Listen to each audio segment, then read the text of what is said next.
presentation hall. Different, very.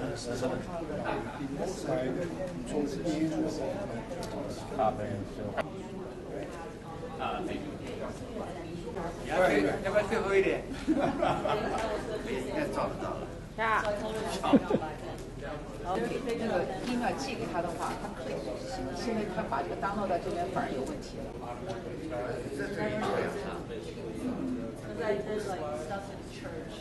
打开去交给他会比较好。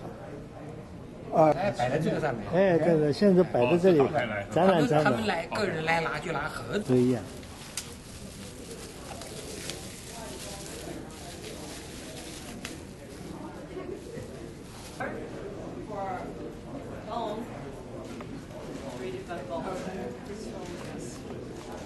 Man, Johnny Chan, Black Cat, 19 missions. 19 missions. Yeah. So we brought the book. They were the same group, to be honest. Oh, I forget where. And then Clarence hooked up with Mr. Pocock and did the English version of it. Okay. And 2022, they'll let the last bit of it out. I can read it better than American side, this is Fred, and Willie Homan, who is this man here. Willie did the graphics here.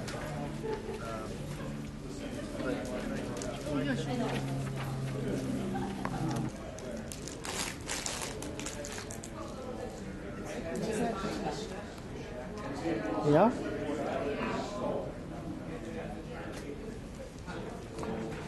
Sorry. Oh yeah. 他有特别想要，他写了，等下我有印出来。哦，他写了一个让你讲的。写了一个要演，叫。哦 ，That's amazing。特别请我跟你。哇。 OK， 你来打电话给我，你有我的那个电话号码吗？对。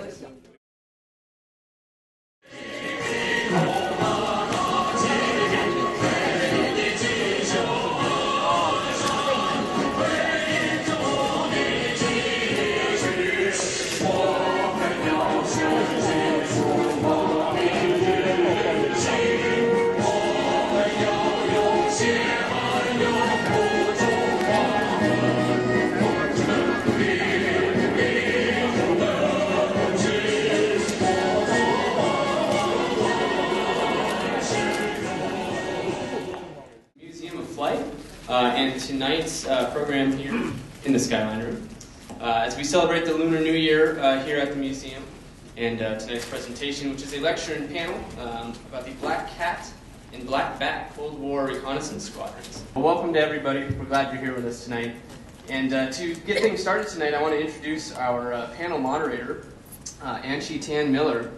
Anchi Tan Miller is the daughter of Kun Tan, Chinese Air Force colonel and Sino-Japanese war hero, who was with the Chinese-American Composite Wing under Bill Reed of the Flying Tigers in the Sino-Japanese War during World War II. Miller, Tan Anchi, and I'm very honored and pleased to be here to be hosting this program this evening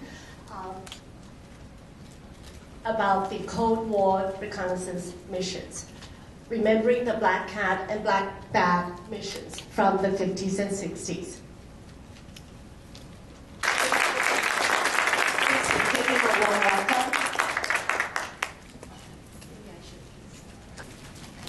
The first speaker is Jim Wynn, who will be speaking with his son, assisting Art. Art and Bob Wynn lived in Taipei and are now living in the Seattle and Anchorage, Alaska areas. They're going to talk about the Black Bat P2V between 62 to 64. When Jim Wynn was in the 34th Squadron Assistant Operations Office, and then followed by the Strategic Planning Southeast Asian Affairs, and also received twice the Navy Commendation Medal, as well as the Presidential Citation for Meritorious Service Medal. So please welcome Jim Wynn.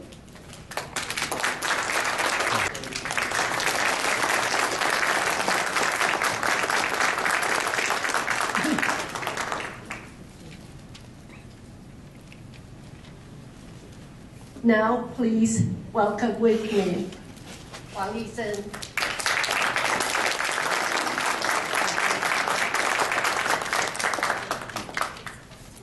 Here twice, twice before to talk about the black cat and black bat.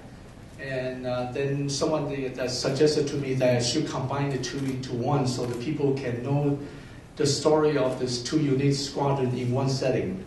So here we are, just in one setting I'm going to tell you the stories for these two squadrons.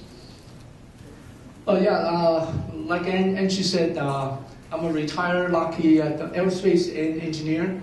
And before, I worked for Lockheed for 30 years. Prior to that, I worked for Pratt & Whitney in Fairchild Republic, and also an airline called the TWA. Probably not too many people that remembers that. And I published the aviation-related books, and one of them that has translated into English called Senkaku, and that's being you can just see it in Amazon Kindle section. And this is the agenda today. So first I'm going to tell you the historical background of these two squadrons. So why these two squadrons come into exist. And then the story for each of the squadrons. And then the summary, what's the impact of them. So from outside you cannot actually see what's inside there. So they decided that, okay, if we cannot see it from outside, we're going to see it from above. Then the American has the most sophisticated equipment, can do the job. But then the problem is, who do they send to fly the missions? Because at the time, the United States and China was never at war. So in case that any of the aircraft that actually come down in the Chinese territory, that's going to put the American government in a very embarrassing situations. So then someone remembers the Air Force in Taiwan. That force in Taiwan has long and strong relationship with the U.S. Air Force. And during the World War II, they're fighting together against the Japanese. And even prior to the Pearl Harbor, there's a group of young pilots under the command of General Chennault. With the legendary Flying Tigers, they was helping Chinese to stop the Japanese intrusion. So they proposed this to the government of Taiwan, see how we can work this together. And at the time, the government in Taiwan, they also wants to know what's happening deep into China, but they have the personnel, they don't have the equipment. So an agreement was very quickly reached.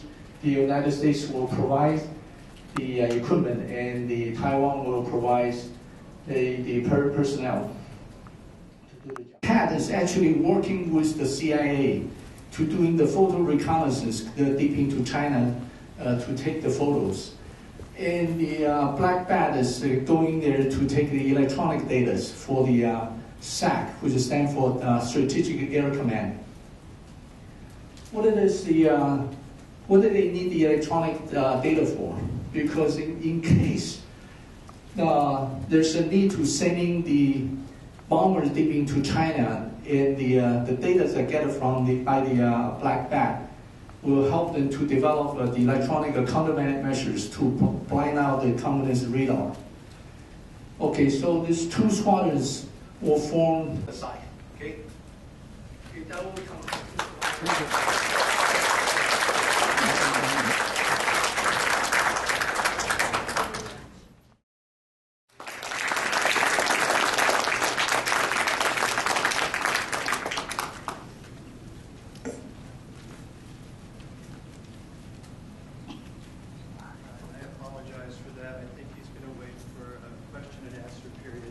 My name is Arthur Wynn. I'm his son.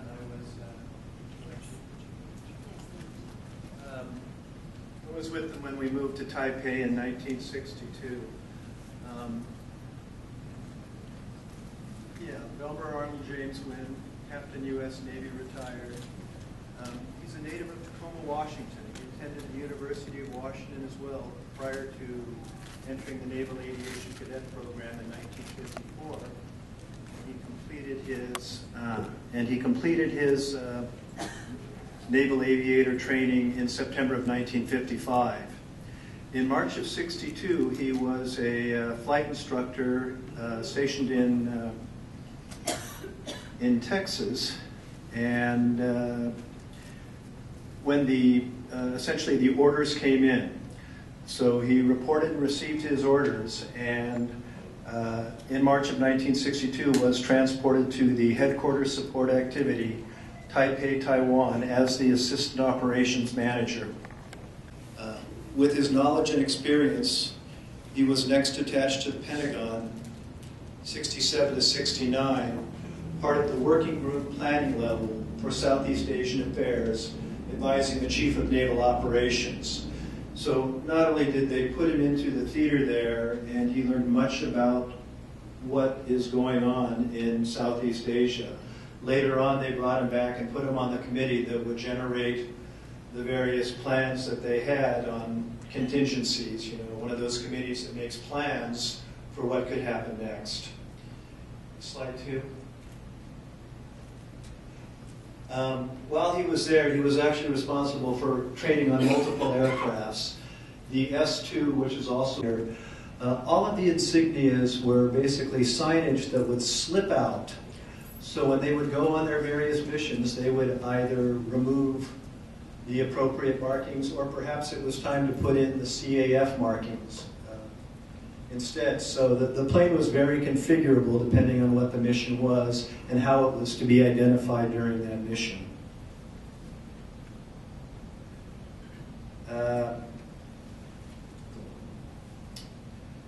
Because of this interchangeability in the signage, this often led to some confusion among the various tower operators outside of Hsinchu. Requesting clearance when you may not have had necessarily the expected markings on the plane was interesting. Aimed at mainland China, they would often fly all over Southeast Asia. So to get the picture of a plane mounted with 4 Stinger missiles was kind of incredible. We still have that in the archives. About her grandfather as a soldier, hero, and family man. She's the oldest and only granddaughter of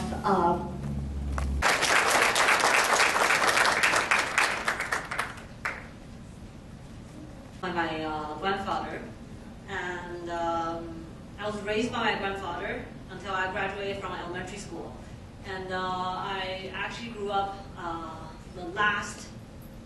I think I'm the last generation that lived in the Hsinchu military's dependence village, because it was demolished around when I was 13.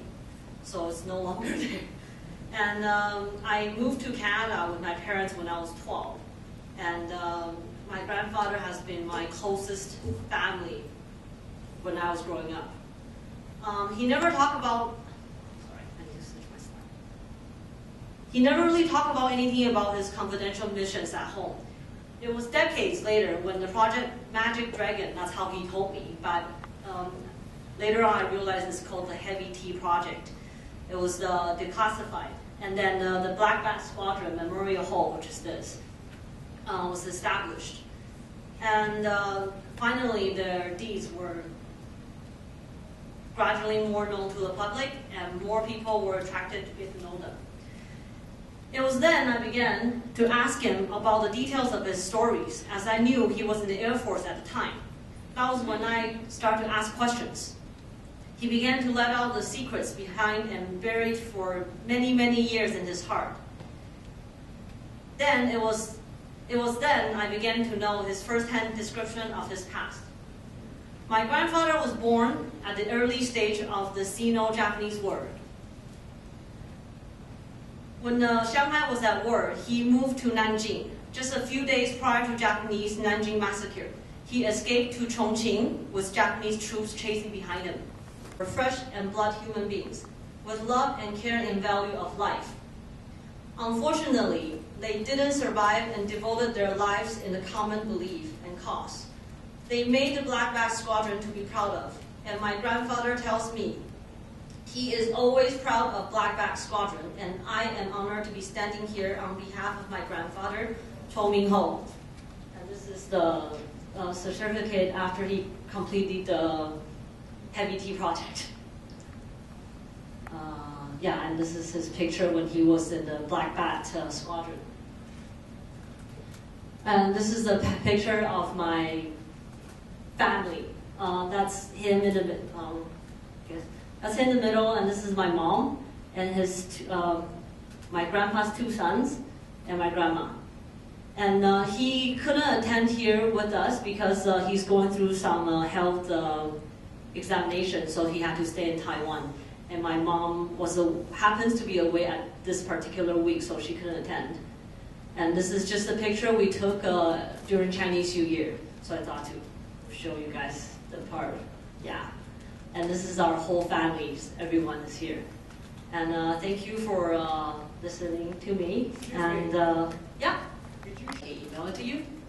And he also actually has a well-explained story in Chinese about the Heavy T project that he wrote from by himself. So if you guys are interested, you can also give me your email. I can probably send it to you. Okay, any more questions? Thank you.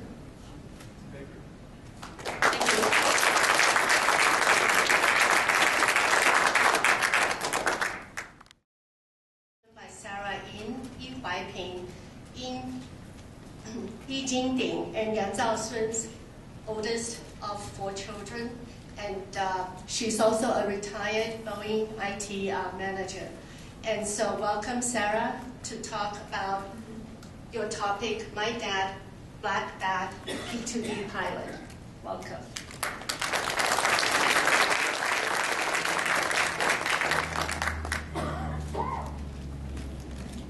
I'll try my best.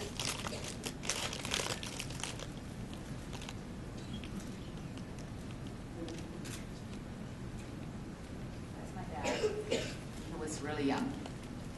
Baba was the name that we called him, and that I have not been calling him that name for many, many years. My dad's Chinese name is Yin Jingding. He was a Black Bat P2V pilot. On November 6, 1961, during a surveillance mission over Dalian, Liangning province in northern eastern China, their P2V aircraft was shot down by anti-aircraft gunfires, and all 13 crew members on board were killed. It was the first P2V aircraft ever shot down by mainland China. 14 days short of his 38th birthday, Dad left behind his old mom, his wife, and 4 young children, aged 6 to 13. And the only information Mom was given at the time was Dad was missing in action.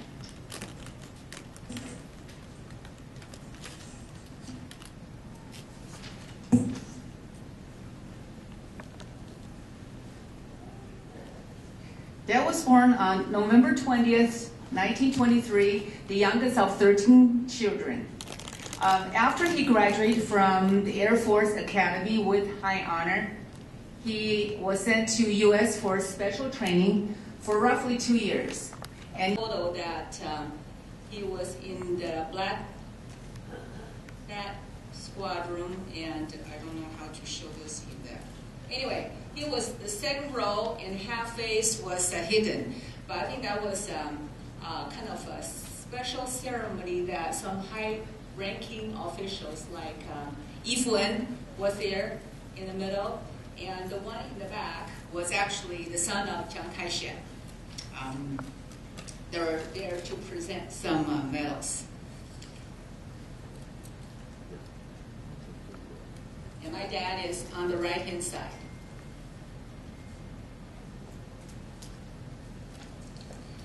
And this article was written by Colonel Li Chongshan. Probably a lot of you know who he is. He was a former Black Bat electronic officer, And he was one that wrote a very, very moving article about that. And let me read in Chinese first. 怀念为国捐躯54载的尹金鼎长官。In English, literary translation is in memory of Yin Jinding, who lost his life 54 years ago for the country. And in there, there was a 6-page article that he has written about Dad, how and who he was when he was in the Air Force, in the squadron. That side of Dad I never knew before. Okay, he mentioned that Dad was cheerful, humorous, and his superb flying and leadership skills were well recognized and respected in the spectrum. And in that article, Colonel Lee also provided vivid detail of Dad's last few dangerous missions as either a captain or a pilot.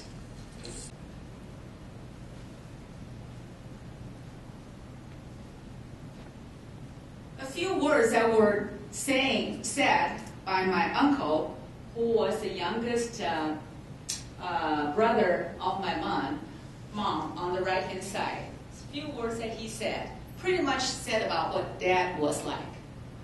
He was a man of righteousness, love, and compassion. Dad risked his own life and flew Mom's youngest sister and brother in the photo out of Beijing when Beijing was his wife, his children. He also raised these two on the left and right-hand side, my mom's sister and brother, and his orphaned nephew as his own children. He never complained. To me, the Dad I knew was a gentle and kind and generous and a man without too much words. And he never once raised his voice or physically spanked us, even though sometimes when we misbehaved. It was a harmonious and happy home that we lived in. And I remember back then, the only transportation was this fancy bike. And I was the only child then, so I was fortunate enough to sit in the front. As you see, the family grew. So now we have 3 kids. And I still remember, of course, 1 in the front, 2 in the back. It is a skill, okay? We never fell off the back. And we enjoy that so much.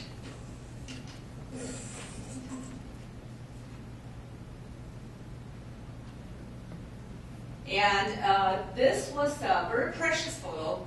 This is, if I can remember, this actually was the photo taken, the last photo taken with my dad, okay, with the 4 of us. And we treasure this photo a lot. Presented Mom with a basin as a gift. The basin was made from the scraps of the P-2V wreckage. Mom took the basin and a pinch of the soil from where the aircraft was shut down. And she took that with her back to the States. Squadron Museum Hall was open. And back then, Mom has kept this precious basin for 11 years to herself. But in 2009, when the opening of Black Bat Squadron Memorial Hall in Hsinchu, Taiwan, Mom presented the hall with a basin and the soil. And the gentleman receiving the basin was the mayor of Hsinchu City.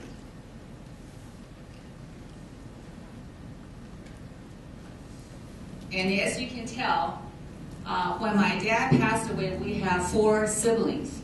And here, the remaining younger generation kids, or the youngest one being 3.5 in the middle, these are all the offsprings of my mom, the grandkids and 1 great-grandkid.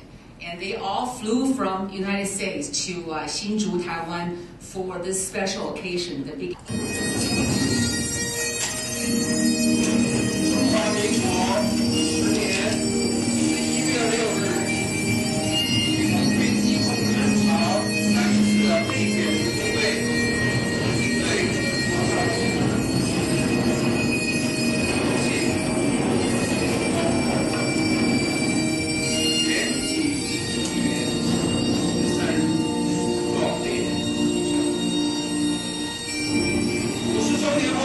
天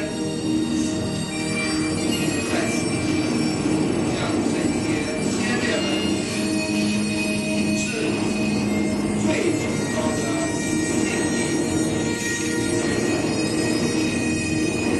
在我们的心中，他们是永远的英雄。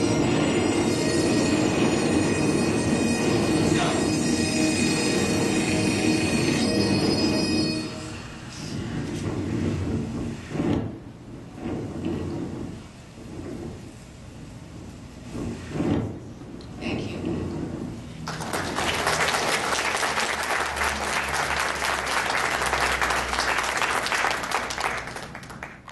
Johnny Sun.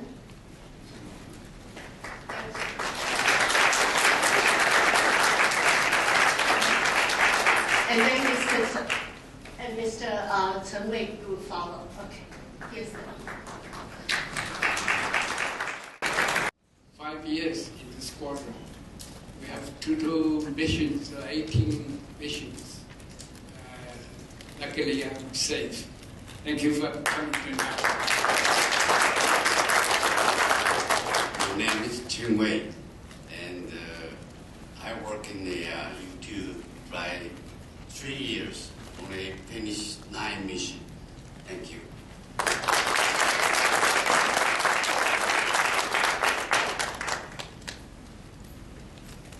Thank you so much. If you would take a seat along here, along with Jim Wynn, Kelly Liu, if you would come back up, and Sarah Yin, and Wang Li, please.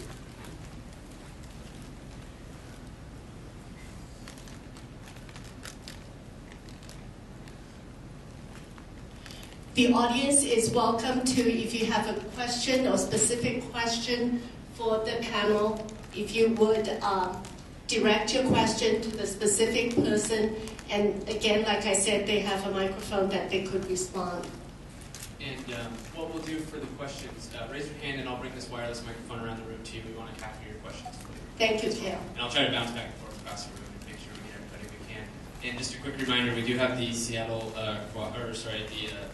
choir performance. Yeah, just to follow up, when we were at the museum there, one of the signs was talking about Chinese Air Force missions flying into North Vietnam. I was just curious as to what the response was. Also, on the U-2 missions, what was some of the reasoning that we believe that the Chinese U-2s got shot down over China? Well, like I said, the first victim was RP-57D model that was shut down by a SA-2 missile. And we believe the first U-2 was also shut down by the same missile, malfunction. Because the U-2 was taking off from Taiwan and flew directly into China, the straight line. So just less than 1 hour that he took off from Taiwan, he got shut down.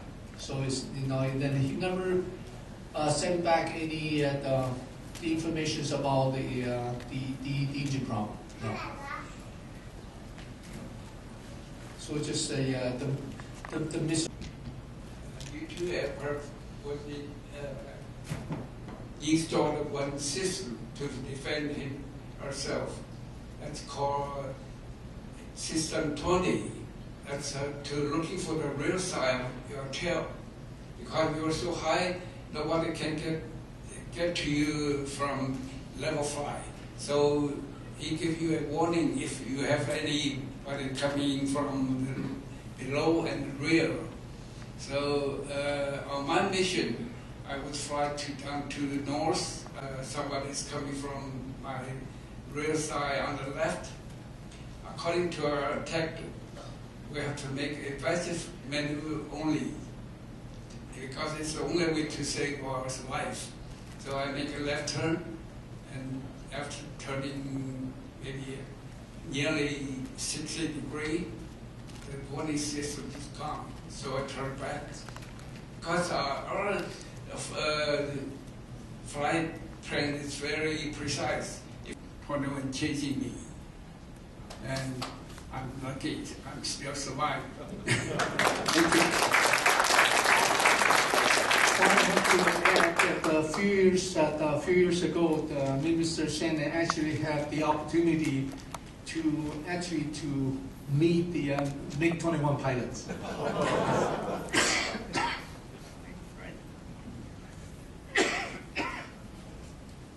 Any more questions?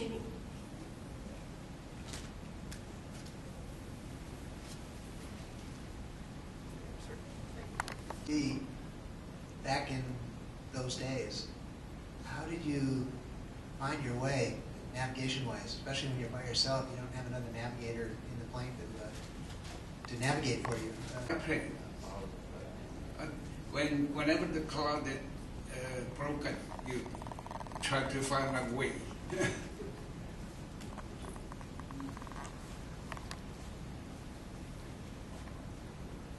And we have a question. Then fly the airplane. Thank you. Yes, there was another question. I have a question for the pilots also. I understand the U-2 was... I cannot taxi straight. So I'll make a couple times, then you can taxi on the ground, then fly the airplane. Yeah. You cannot taxi on straight on the ground. It's a two-wheel, like bicycle, you know. I'm sorry, I missed your question. This whole event before we go down for the choir, so here's Keaton. I have a question for Jim Wayne. Since you are the manager for the P2V in Taiwan, so when Mr. Ying Jinding's airplane been shut down, did you aware that it has been shut down? We didn't arrive until 2 months after he was gone. After the fact, yes, we knew. Two months, right? After 2 months. But they wait for about, how long you guys wait? Wait before you know actually your father has been shut down. 20 years? 20 years. No, you mean the exact fact? The exact fact actually was from, the detail was from the other side. Right, I understand. But I don't believe we got any more detailed news from the Taiwan side. Yeah, I think that's a sad situation. I think because the top secret, mission, the whole operation is, very, very high classified. Unfortunately, that's the case. So we talked about compartmentalization. It was very much in practice at that time. So no, we weren't always able to share the information that we may have had with our Chinese friends. That's true. yeah, they have to follow the rule, follow the regulations. It should be pointed out that they were all under threat of death if they disclosed anything about the operations. I mean, these were honorable soldiers that took it very, very seriously. Thank you very much again. And before I turn over to our General Director, Yao, to present our heroes with very special, unique awards, I just want to thank quickly everyone's attendance, and especially to Melanie Kwan and Kale Wilcox from...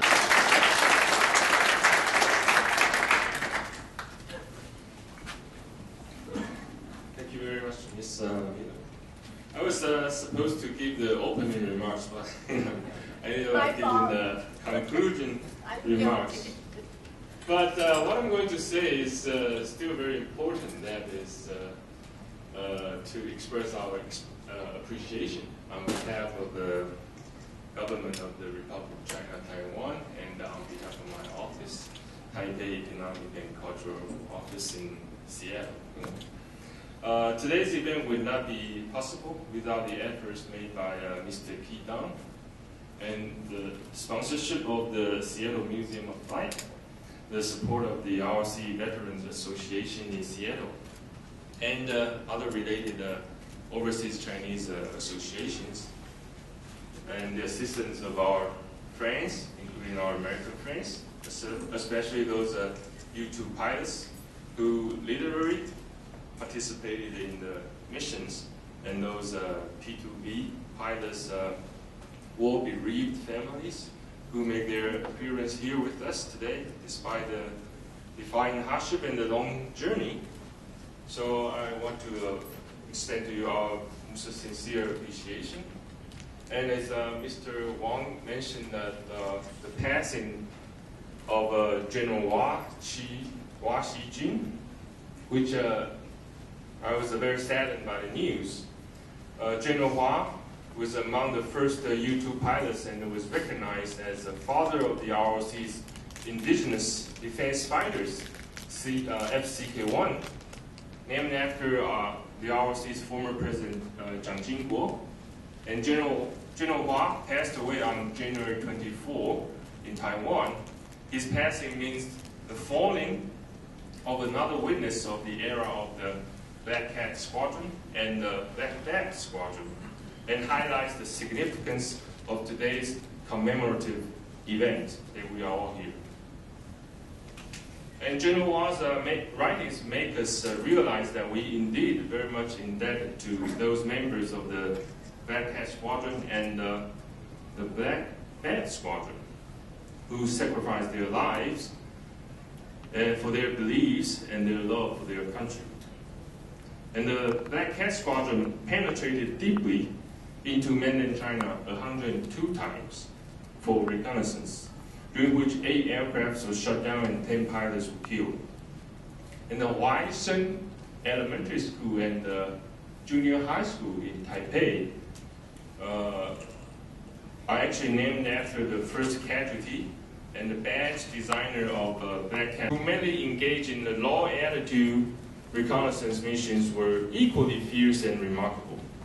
According to historical records, the Black Bat Squadron engaged in the 833 Special Force operations, during which 15 aircrafts were shot down or crashed in accidents, and resulted in as high as 148 casualties, accounted for 2/3 of the whole squadron.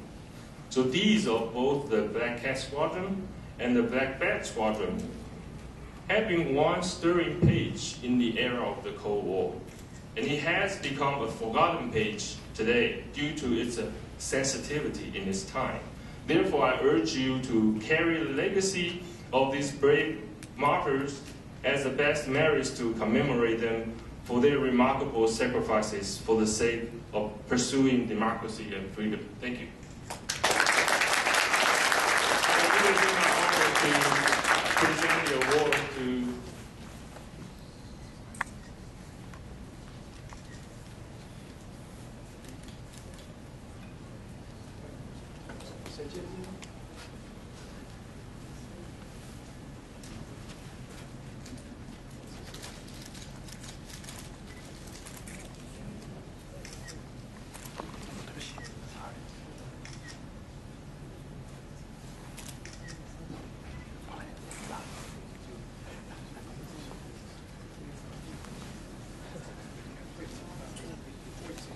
魏晨先生。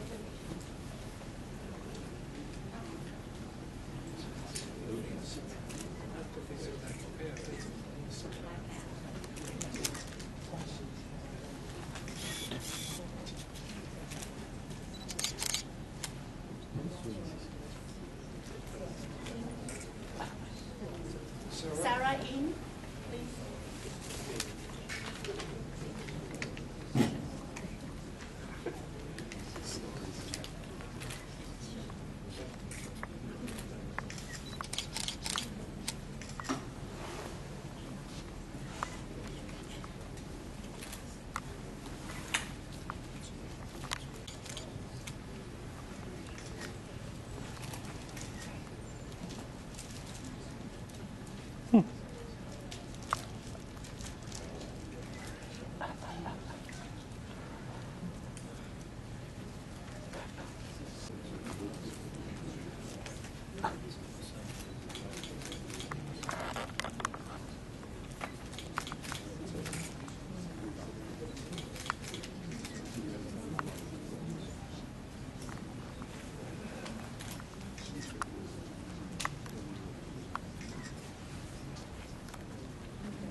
the reason we give this one to Li Chongsan is because Li Chongsan is the gentleman behind the Black Bat Museum in Hsinchu.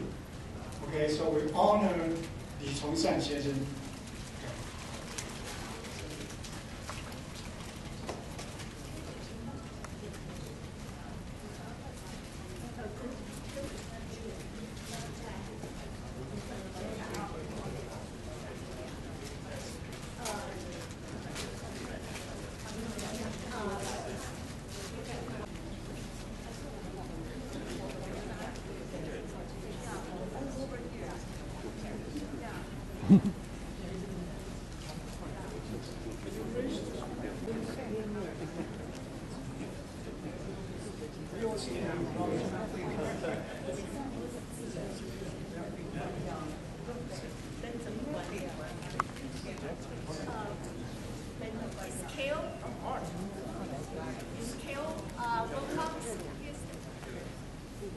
Oh, thank you.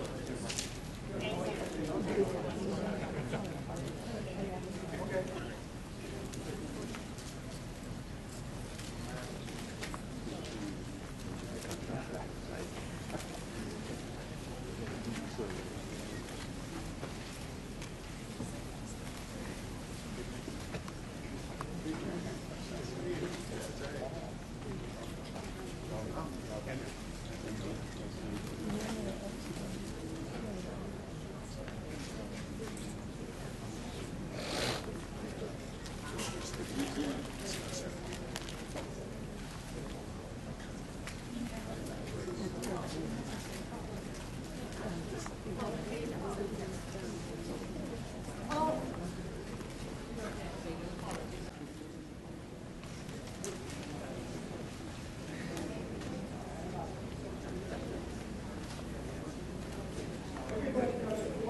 那个 video 的照片，谢谢。这个要喝完就给他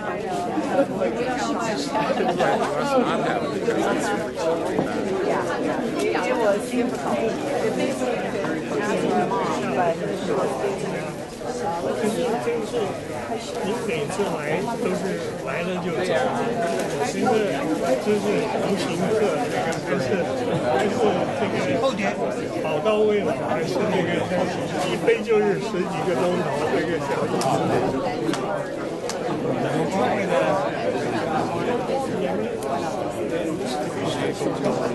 这个今天改价了，这个今天那个。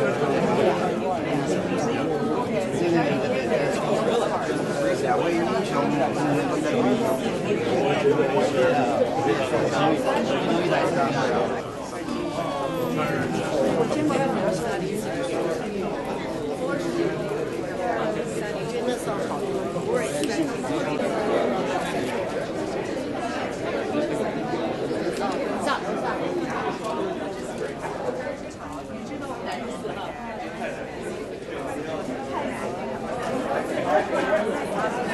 呀，好久不见了！你们搞什么鬼？为什么不见呢？应该才常常认得，认得，太熟了。大哥，这个是下跪失明的。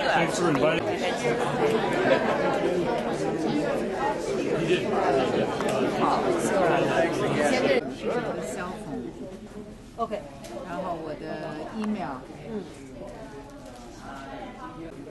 写了。对啊，这样子我外公来就可以跟你们联络。